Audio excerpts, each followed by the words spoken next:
Resuming debate, the honourable member for Calgary Confederation. Mr. Speaker, I'm pleased to be able to rise today to contribute to this important debate on Bill C-235, which aims to assist those with fetal alcohol spectrum disorder. The proposal before us today is to require that the courts take into account that fetal alcohol spectrum disorder may be a mitigating factor in the criminal code infraction and should be taken into account during sentencing. It also proposed to address the fact that those with fetal alcohol spectrum disorder, or FASD, will require additional support to reintegrate into society following the serving of any sentence. There is also a number of other proposed changes, but the principal focus are those of what I just outlined. Now, my perspective on this subject is somewhat different, I think, than many. In the past, I served on the Alberta Alcohol and Drug Abuse Commission. I served a number of years there before my political career, and through direct interactions with people with FASD and to those working with them and to those affected by their actions, I got to know the issue quite well. However, just when you think that you've seen and heard it all, something happens to remind you that this subject is so broad, it is so complex that a lifetime is not enough to become an expert in this field. Mr. Speaker, FASD it cannot be cured. It affects about 1% of the Canadian population. And of course, we know that the rate of incidence is much higher amongst certain populations and in certain areas of our country. These communities are looking for us. They're looking for us for help, for understanding, for compassion, and for strength. As I mentioned before, I served on ADAC, the Alberta Alcohol and Drug Abuse Commission, and this work took me to many communities around Alberta, many communities impacted by FASD. Sadly, this is a common issue in our First Nation communities, and they're often remote locations, make education and treatment work much more difficult. Also, serving as Alberta's Aboriginal Relations Minister for a number of years, I also saw firsthand the devastating outcome of Alberta's Aboriginal communities from this increasingly common condition of FASD.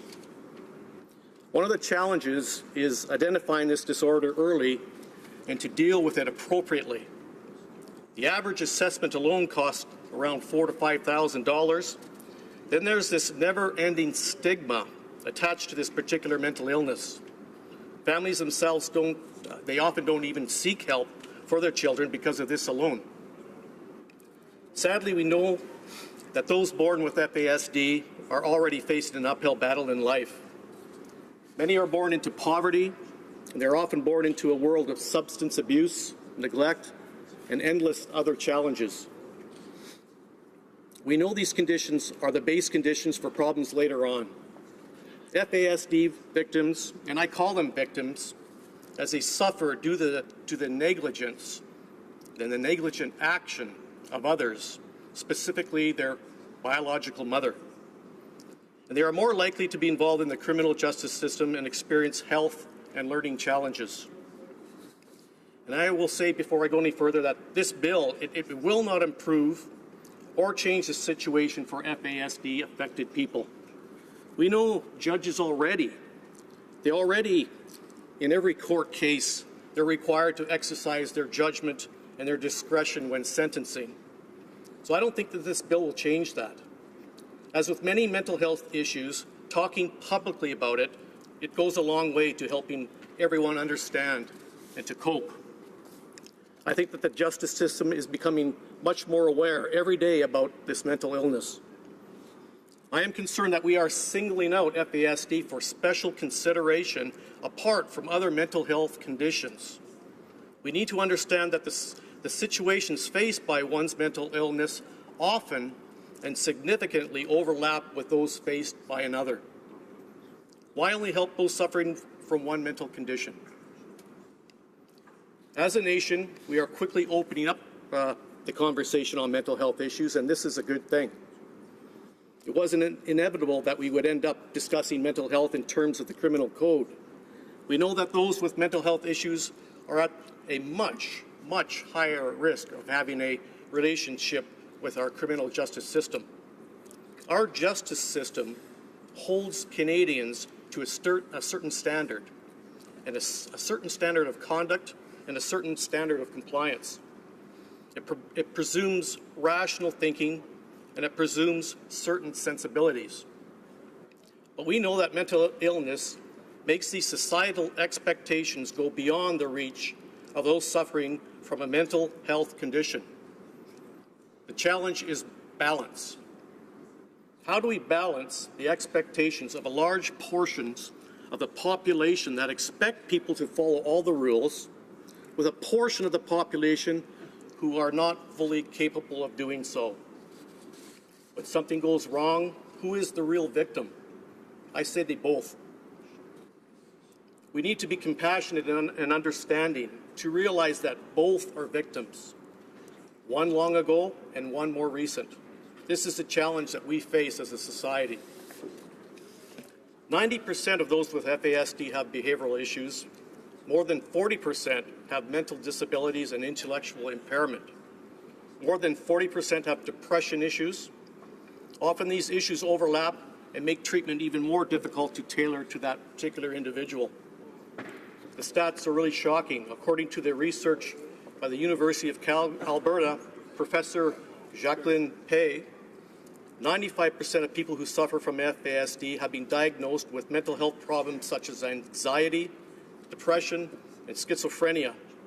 This makes daily functioning in our society an extreme challenge and explains the high interaction rate with the criminal justice system.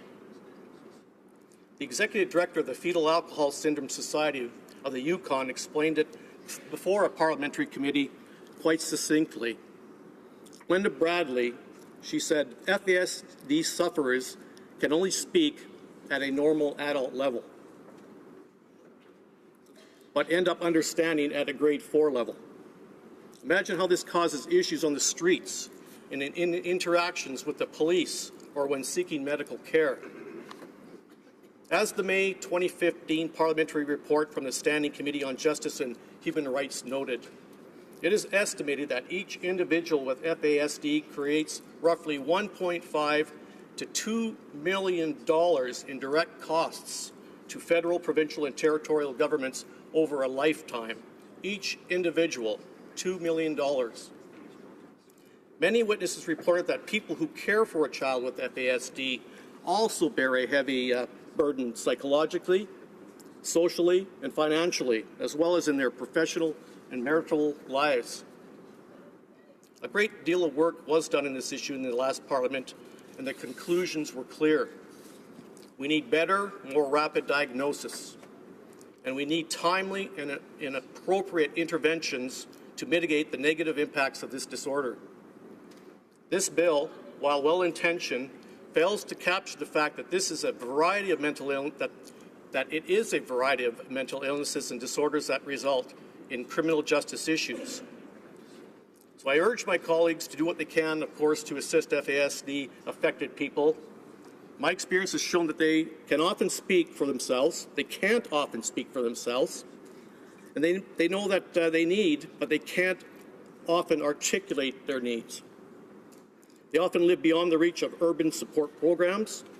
They often lack any family support for treatment. They often suffer alone. But I believe that we can do a better job of helping them before they become part of our criminal justice system. So thank you, Mr. Speaker.